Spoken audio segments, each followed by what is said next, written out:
नमस्कार, बहुत बहुत स्वागत करते हैं आपका। लगातार अब 48 घंटे तक बिहार की राजनीति में गर्माहट बढ़ी रहेगी और ये गर्माहट अमित शाह के आने से बढ़ गई है।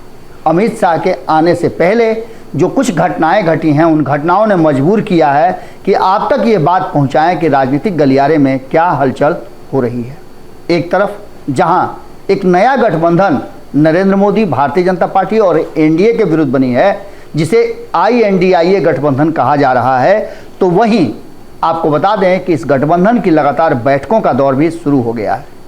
जहां एक तरफ अमित शाह के बिहार आने की बात चर्चाएं तेज हो रही थी, उनके आने पर कयास लगाए जा रहे थे कि आखिर होगा क्या, तो उसके ठीक पहले आपको बता दें कि एक तरफ जहां दिल्ली में बैठक चल रही थी, जिस बैठक के बारे में मुंबई की बैठक में यह कहा गया था कि सीट शेयरिंग का समझौता होगा और कई ऐसे महत्वपूर्ण विषय हैं जिन पर बातचीत होगी, लेकिन अचानक से ये सब कुछ ठंडे बस्ते में चला गया और कुछ और जिसकी चर्चा हमने आज सुबह ही आपसे किया था, वो हम आपको विस्तार से बताएंगे कि ऐसे कौन से 1 दर्जन मुद्दे हैं जिस पर फैसला होना था, किस पर हुआ, किस पर नहीं हुआ, ये एक अलग विषय है, इस पर हम बात करेंगे। लेकिन अभी जो बात हम करने के लिए आए हैं उसमें अमित शाह के आने से पहले नरेंद्र मोदी का दिल्ली जाना, G20 के समिट में शामिल होना, वहाँ घंटों नरेंद्र मोदी के साथ उनकी बातचीत होना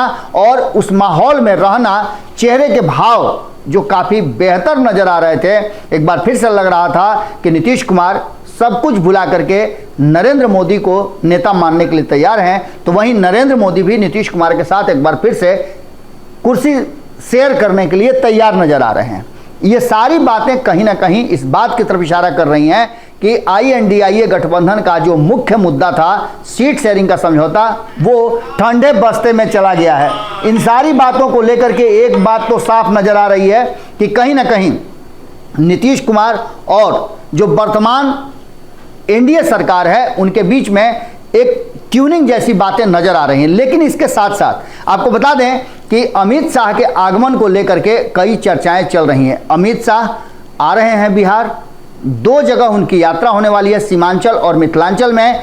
एक जगह जहां वो अररिया के जोगबनी में जाएंगे, जहां BSF जवानों के लिए बने नए जो आवासीय परिसर है, उसका आवासीय भवन है, उसका उद्घाटन करेंगे। तो दूसरी तरफ झंझारपुर में रहेंगे और झंझारपुर में वो कार्यकर्ताओं को और आने वाले 2024 के चुनाव के लिए मंत्र दे करके जाएंगे। ये चर्चा हम लगातार कर रहे हैं। लेकिन इन सब के बीच में जो सबसे महत्वपूर्ण बात है कि नीतीश कुमार के टीम की इंटरनल बैठक शुरू हो चुकी है, उससे कई बातें निकल करके सामने भी आई हैं। आपको बता दें कि एक तरफ जहां अमित शाह के आने को लेकर के राष्ट्रीय जनता दल और महागठबंधन के जो साथी हैं, वो काफ़ी दबाव बना रहे हैं कि आखिर आ रहे हैं तो क्या लेकर के आएंगे, क्या पूर्णिया के एयरपोर्ट पे उतरेंगे या फिर एम्स देखने जाएंगे जो बन गया है। इन सारी बातों को लेकर के कटाक्ष तो किए ही आ रहे हैं, लेकिन इसके साथ साथ भारतीय जनता पार्टी भी पूरी मजबूती के साथ खड़ी नजर आ रही है। आपको बता दें कि भारतीय जनता पार्टी का सबसे बड़ा दर्द जो है वो ये है कि भारतीय जनता पार्टी सीमांचल के क्षेत्र में, कोसी के क्षेत्र में अपना प्रभाव लंबे समय से नहीं बना पाई है।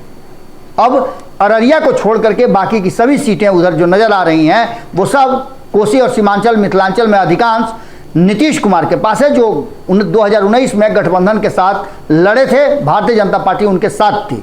अब आगे जो कहानी नजर आ रही है कि विधानसभा के चुनाव में जो सीमांचल का क्षेत्र है, वहां भारतीय जनता पार्टी को सीट भले ही नहीं मिला हो, लेकिन कहीं ना कहीं वो सीटें राष्ट्रीय जनता दल को जानी चाहिए थी, वहां भी नहीं गई, क्योंकि राष्ट्रीय जनता दल के जगह पर उनकी सीटों को काटने के लिए AIMIM मौजूद था। लेकिन तेजस्वी यादव ने 5 में से 4 AIMIM के सदस्यों को अपनी पार्टी में मिला करके वो अपना कोटा पूरा कर लिया।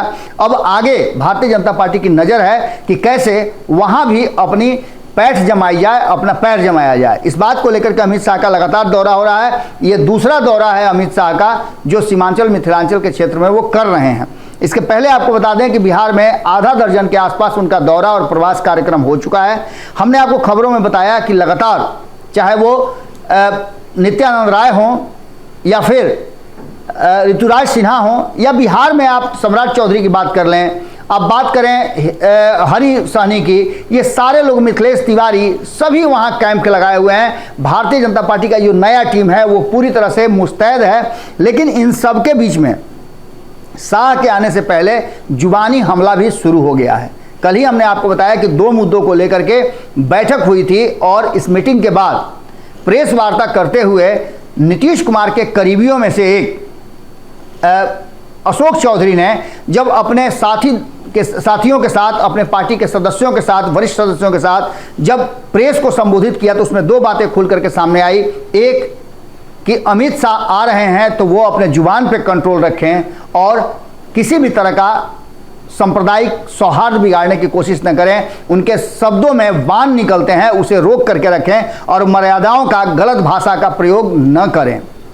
हम उम्मीद करते हैं कि वो इन सब चीज़ों को छोड़ करके बेरोजगारी, महंगाई और झूठे वादे से कहीं ना कहीं इतर होते हुए मुख्य मुद्दे जो हैं उस पर चर्चा करेंगे। बिहार को क्या मिला उस पर चर्चा करेंगे। लेकिन वहीं दूसरी तरफ एक बात और चल रही थी कि नीतीश कुमार को प्रधानमंत्री के उम्मीदवार के रूप में स्थापित करने की बात भी कही जा रही थी। इसका सीधा मतलब है कि एक तरफ जहां भारतीय जनता पार्टी को लेकर के, अमित शाह के यात्रा को लेकर के पूरा विपक्ष कहीं ना कहीं संशय की स्थिति में है कि आएंगे तो क्या करेंगे, तो वहीं दूसरी तरफ जनता दल यूनाइटेड की तरफ से 2 तरह की बातें करना इस बात की तरफ इशारा कर रहा है कि कहीं ना कहीं इस गुप्त बैठक का एजेंडा आखिर था क्या नीतीश कुमार को प्रधानमंत्री की उम्मीदवारी बनाना या फिर अमित शाह आ रहे हैं उन पर हमला करना। क्या होगा ये तो आने वाला वक्त बताएगा और लगातार हमलों का दौर जारी है। पिछले 48 घंटे हमने जैसा बताया जो चले हैं और आने वाले 48 घंटे तक बहुत कुछ अभी होना बाकी है। जुड़े रहिएगा भारत लाइव के साथ। हमारी नज़र पूरी तरह से हर छोटी बड़ी घटनाओं पर है। आपकी नज़र भारत लाइव पे होनी चाहिए। बहुत बहुत धन्यवाद। धीरे धीरे से मेरी जिंदगी में आना, धीरे धीरे से दिल को चुराना। नमस्कार, मैं अनुराधा पौडवाल 26 नवंबर को पैनोरमा स्टार सीजन 6 के कार्यक्रम में पूर्णिया बिहार आ रही हूँ। मुझे पैनोरमा ग्रुप के निर्देशक संजीव मिश्रा जी ने बुलाया है, तो हम सब मिलते हैं पैनोरमा ई होम्स में शाम 7 बजे। नमस्कार। अगर ये वीडियो पसंद आई और वह बिहार के राजनीति और बिहारियत से सरोकार रखेनी तो सब्सक्राइब बटन दबा के चैनल के सब्सक्राइब कर ली। ओजे एगो घंटी बा, ओकरा बटन दबा देला से कुल सटीक और मारक खबर रुआ मुफ्त में मिल जाई। अगर रुआ पत्रकारिता के हमनी के नया प्रयोग में सहयोग कर चाहतानी तो ज्वाइन बटन दबा दी। पेटीएम नंबर नोट कर ली 9386 816 700। धन्यवाद।